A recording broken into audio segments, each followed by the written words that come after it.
எப்படி மட்டன் குழம்பு வைப்போம், ஸோ அதே மாதிரி தான் இந்த மட்டன் வத்தல் குழம்பு. ஸோ உப்பு கண்டம் எல்லார் வீட்லேயும் இந்த டயத்தில் கண்டிப்பாக இருக்கும். அதை நல்லா காய வச்சுருப்போம் இல்லையா, ஸோ அதில் எலும்பு இல்லாமல் இருக்கவே இருக்காது. அதை வச்சு அன்றைக்கி நம்ம சூப்பராக ஒரு குழம்பு பார்க்க போகிறோம். வாங்க வீடியோக்குள்ளே போய் எப்படி செய்யலாம்னு சொல்லி பார்க்கலாம். பிடிக்காதவங்க கூட கேட்டு வாங்கி சாப்பிடுவாங்க. ஒரு பவுலில் 4 டீஸ்பூன் மல்லி பவுடர் சேர்த்தாச்சு, 1 டீஸ்பூன் மிளகாய் பவுடர் சேர்த்துக்கலாம்.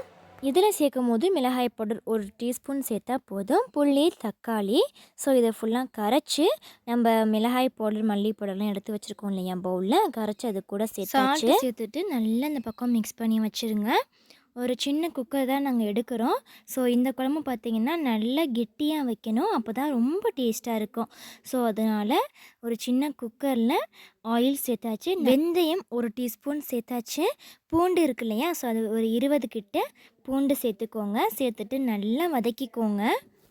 ஸோ கண்டிப்பாக நீங்கள் ட்ரை பண்ணி பாருங்கள், அவ்வளோ டேஸ்ட்டாக இருக்கும். நம்ம சேனல் நீங்கள் இப்போ தான் ஃபர்ஸ்ட் டைம் பார்க்குறீங்கன்னா சப்ஸ்கிரைப் பண்ணி வச்சுக்கோங்க. இதுக்கு முன்னாடி நான் நிறையா வீடியோஸ் அப்லோட் பண்ணியிருக்கேன், வேணுன்னா பார்த்துக்கோங்க. ஸோ பூண்டு சேர்த்துட்டு வெங்காயம் இருக்கு இல்லையா, நல்லா ஸ்லைஸாக தாளிக்கிறதுக்கெலாம் கட் பண்ணுவோம், அந்த மாதிரி கட் பண்ணிவிட்டு வெங்காயம் சேர்த்துக்கோங்க.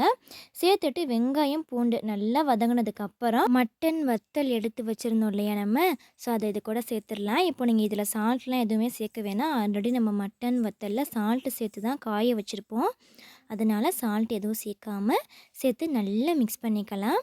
இப்போது இது கூடவே 1 டீஸ்பூன் மிளகாய்த்தூள் ஆட் பண்ணிக்கலாம். நம்ம புளி தக்காளியோட கரைக்கும் போது 1 டீஸ்பூன் ஆட் பண்ணோம் மிளகாய் பவுடர், இப்போ 1 டீஸ்பூன் சேர்த்துட்டு நல்லா மிக்ஸ் பண்ணிக்கோங்க. இப்போ நம்ம கரைச்சி வச்சுருந்தோம் இல்லையா மிளகாய் பவுடர், மல்லி பவுடர், புளி, தக்காளி, சால்ட்டு சேர்த்து கரைச்சி வச்சுருந்தோம், ஸோ அதை இது கூட சேர்த்துட்டு நல்லா மிக்ஸ் பண்ணிக்கலாம். ஸோ கண்டிப்பாக நீங்கள் இந்த குழம்பு ரெடி பண்ணி பாருங்கள், அவ்வளோ டேஸ்ட்டாக இருக்கும். ஏன்னா இந்த டயத்தில் எல்லார் வீட்லேயுமே பார்த்திங்கன்னா மட்டன் வத்தல் இருக்கும். ஸோ கண்டிப்பாக ட்ரை பண்ணி பார்த்துட்டு எப்படி இருந்துச்சு அப்படின்னு சொல்லி கூட நீங்கள் ரிவ்யூ சொல்லலாம். மட்டன் வத்தல் பார்த்திங்கன்னா நல்லா வெந்து வரணும், ஏன்னா நம்ம போன்லாம் சேர்த்துருக்கோம் இல்லையா, ஸோ அதனால் நல்லா வெந்து வரணும். அதனால் ஒரு 10 விசில் வச்சுக்கலாம். கத்திரிக்காய் ஒரு 5 கத்திரிக்காய் இந்த மாதிரி கட் பண்ணிவிட்டு நல்லா வாஷ் பண்ணிவிட்டு அதையும் கூட சேர்த்துக்கோங்க. நல்ல ஸ்மெல் சூப்பராக இருந்துச்சு. கத்திரிக்காய் நல்லா வெந்ததுக்கு அப்புறம் பாருங்கள், ரொம்ப சூப்பராக மட்டன் வத்தல் குழம்பு ரெடி ஆயிடுச்சு. கண்டிப்பாக நீங்கள் ட்ரை பண்ணி பாருங்கள். சுட சுட சாதத்தோடு சாப்பிட்டோம் அப்படின்னா டேஸ்ட்டு அப்படி சூப்பராக இருக்கும். மட்டன் வத்தல் பார்த்திங்கன்னா நிறைய பேருக்கு பிடிக்காது, அந்த ஸ்மெல்லும் பிடிக்காது அப்படின்னு சொல்லுவாங்க. ஸோ அந்த மாதிரி இருக்கவங்களுக்கு நீங்கள் இந்த மாதிரி குழம்பு ரெடி பண்ணி கொடுங்க, அவ்வளோ டேஸ்ட்டாக இருக்குது, அவங்களும் ரொம்ப விரும்பி சாப்பிடுவாங்க.